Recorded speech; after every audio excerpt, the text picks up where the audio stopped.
So another really dominant weekend for you guys as a team. Just curious to ask Cale this question. And you've been around a little while now. Why do you think it is programs haven't been able to close the gap much at all against you guys?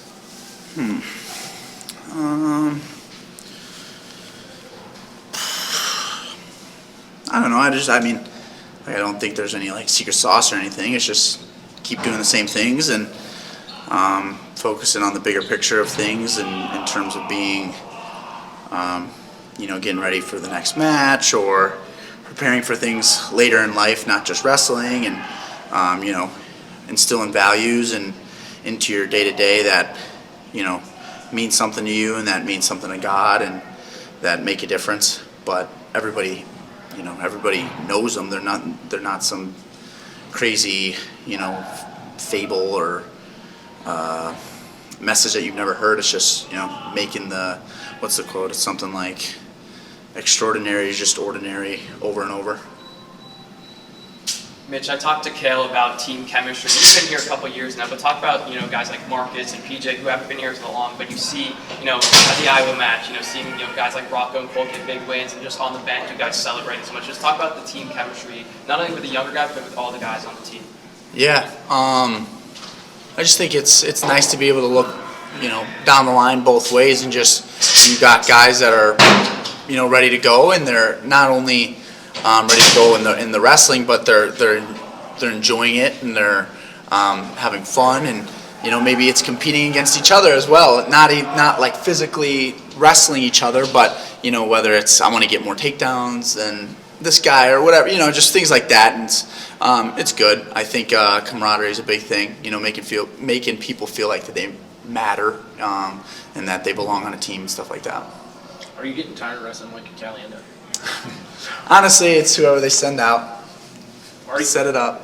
What do you learn? Like, are you able to learn anything as you wrestle him? Like, so what do you learn? Like, is it one thing every time, or is it just? Yeah. Well, you definitely learn a lot about a person and their coaching staff. Like, and what they want to choose to try to throw out and employ against you the next time you wrestle, and then the next time, and then the next time, and then the next time. It's like you get to see their thoughts, but then you also get to see who they are, like, when they do step out, like, how, like, what was it, Mike Tyson said, like, everybody's got the plan until you get punched in the face. I think that was maybe Tyson, but, like, like, there is a part of that, but then there's also a part of, like, preparing. It's been, like, how long? Almost a year since we wrestled, so you get to see, things that they've tried to implement or they've done since then, and I think you definitely get better. It's like, it's easier to beat, it's easier to win once or beat someone one time than it is to continually do it and be successful. I think Coach Cale talks about that, maybe even with you guys, like when, it's harder to win again and again and again. So, it definitely makes you level up for sure.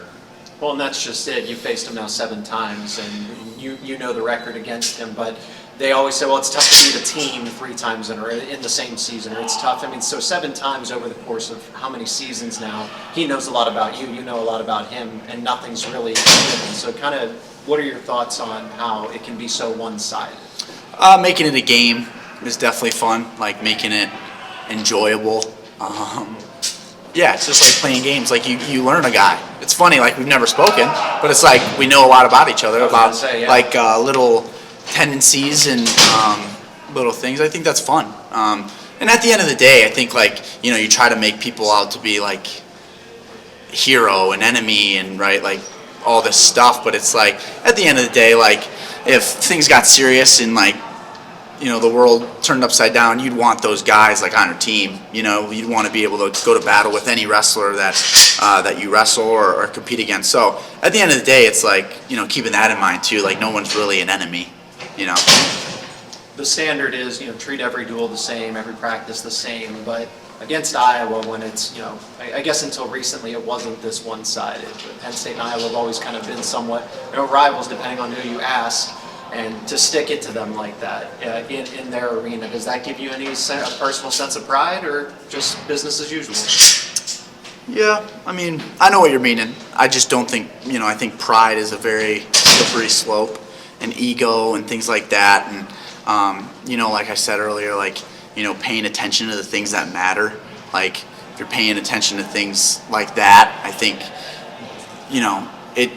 it becomes a thing where you're not treating everything the same, right? And then, when you're in the NCAA finals and that's the biggest thing ever, and then you can't breathe and your stomach hurts and you're going out there nervous, right? So it's just like, I think really at the end of the day, it's like making this like an eternal thing, and just like, this is a lot more than just a wrestling match, you know what I mean? So more so, to your point, it's like put who you are, not what you are out there,